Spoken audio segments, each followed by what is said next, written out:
সকাল সকাল ঘরটা গোছানো থাকলে মনের মধ্যে আলাদাই শান্তি থাকে। আর ঘরটা যদি এলোমেলো থাকে অন্য কোনো কাজে মনই বসে না। সো হ্যালো এভরিওয়ান, আমি সুমনা চলে এসেছি নতুন একটা ব্লগ ভিডিও নিয়ে।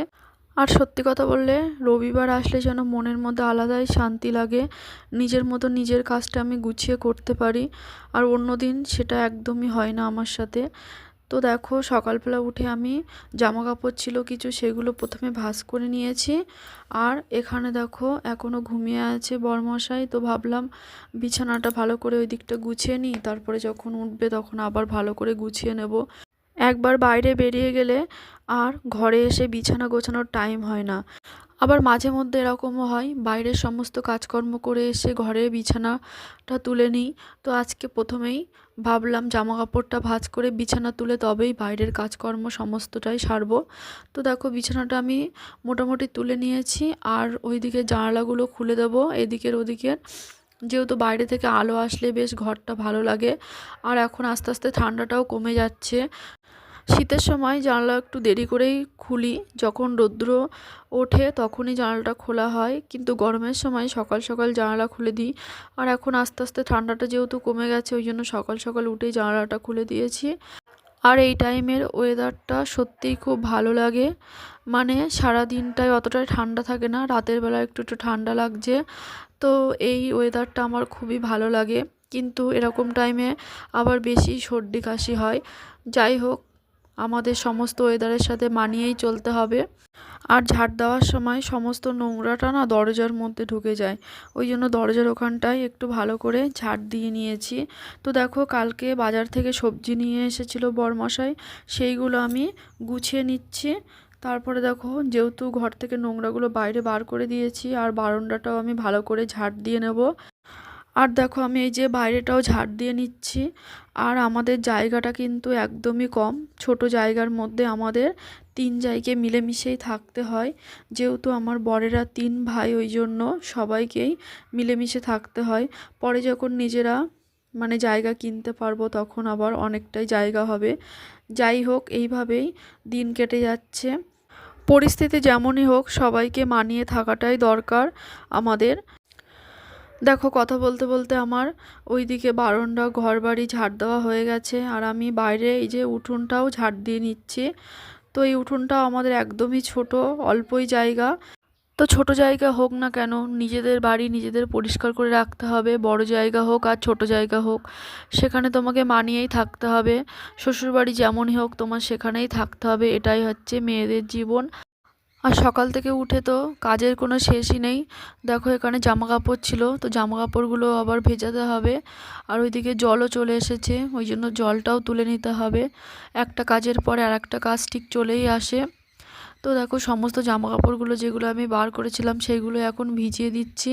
তো ভিজিয়ে রাখলে একটু ভালো পরিষ্কার হয় আগে থেকে, ওই জন্য একটু আগে থেকেই ভিজিয়ে রেখে দিচ্ছি। আর টাইম কলে সকালবেলা জল আসলে জলটা কিন্তু একটু গরমই থাকে। যখন সকালে উঠি তখন ভেবেই নিই যে আজকে এই কাজটা করব, তারপরে এই কাজটা করব। মানে ঘুমানোর সময় অনেক সময় ভাবি যে কালকে সকালে এটা বানাবো, এই কাজটা করব, এটাই ভাবতে থাকি। তো দেখো সকাল সকাল তারপরে আমি জামা কাপড় সমস্ত কেচে চান করে এসেছি। শীতের সময় চান করতে সত্যিই খুব কষ্ট হয়, কিন্তু সকাল সকাল চান করলে কিন্তু একদমই ঠান্ডা লাগে না, আর একদম অন্যরকম মানে লাগে নিজেকে। আর সকাল সকাল চান করে ঠাকুরের পুজো দিতে পারলে সত্যিই খুব ভালো লাগে। আর দেখো মাঝে মধ্যে এরকম হয় না, সব সময় তো পেরে ওঠা যায় না আর কি। তো দেখো চান করে নিজে রেডি হয়ে পুজো দিয়ে তারপরে রান্না বান্না করে খাওয়া দাওয়াও হয়ে গেছে। তারপরে একটু ঘুমিয়ে পড়েছিলাম। আর এটা দেখো একদম বিকালের ভিডিও ঘুম থেকে উঠে। তো দেখো বরমশাই এখনও ঘুমাচ্ছে, যেহেতু আজকে রবিবারের দিনে ভিডিওটা, ওই জন্য রবিবারের দিন ছুটিই থাকে। তো আমি উঠে দেখো জানলাটা বন্ধ করে দিয়েছি, যেহেতু মশা ঢুকবে নাইলে আবার। আর এখনও ঠান্ডাটা তো পুরোপুরি কমেনি ওই জন্য। আর সকালে আমি জামা কাপড় কেচেছিলাম সেইগুলোই তুলে নিয়ে আসছি। তো জামা কাপড়গুলো তুলে নিয়ে এসে এগুলো আবার ভাঁজ করতে হবে। আর দেখো শীতের সময় এই যে গাঁদা ফুলগুলো কি সুন্দর হয়েছে। আমাদের গাঁদা ফুল গাছটা অনেকটাই বড় হয়েছে আর অনেকগুলোই ফুল হয়েছে, বেশ ভালোই লাগে দেখতে। আর দেখো আমি এখানে জামা কাপড় নিয়ে চলে এসেছি, তো জামা কাপড়গুলোই ভাঁজ করব। আর শীতটা যেহেতু কমে যাচ্ছে ওই জন্য এবার চাদর সোয়েটার একটা দুটো করে কেচে তুলে রাখতে হবে। আর শীতের সময় জামা কাপড় বেশি হয়, চাদর সোয়েটার এইগুলো থাকলে জামা কাপড়টা অনেকটাই বেশিই লাগে। আর সত্যি কথা বলতে ঘরের এই কাজগুলো করতে আমার খুবই ভালো লাগে। তো দেখো কথা বলতে বলতে আমি জামা কাপড়গুলো ভাঁজ করে নিয়েছি। নিজের ঘরটা সাজিয়ে গুছিয়ে রাখতে সবারই ভালো লাগে, সব মেয়েই পছন্দ করে নিজের ঘরটা সাজিয়ে গুছিয়ে রাখতে। তো দেখো আমি এখন বিকালে চা করে নিয়ে এসেছি, একটু চা খাবো বিস্কিট দিয়ে ওই জন্য, আর আদা দিয়ে চা করে নিয়ে এসেছি। তো দেখো একাই চা খাচ্ছি, বরমশাই একদমই চা খায় না, আর একা চা খেতে একদমই ভালো লাগে না, কিন্তু কি করব, আমার তো চা খেতে ভালো লাগে, আর ও তো চা খেতে পছন্দ করে না, চা খায় না।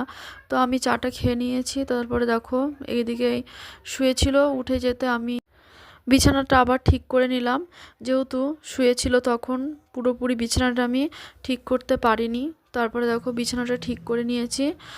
আর দেখো আমাদের পাশের বাড়ি এক জায়গায় পূর্ণিমা পুজো হচ্ছিল, সেখানে চলে গিয়েছি প্রসাদ নিতে। আর দেখো আমার ননদিনী কেমন প্রসাদ খাচ্ছে। তো আজকের ভিডিওটা এই পর্যন্তই, তোমাদের কেমন লাগলো অবশ্যই জানাবে।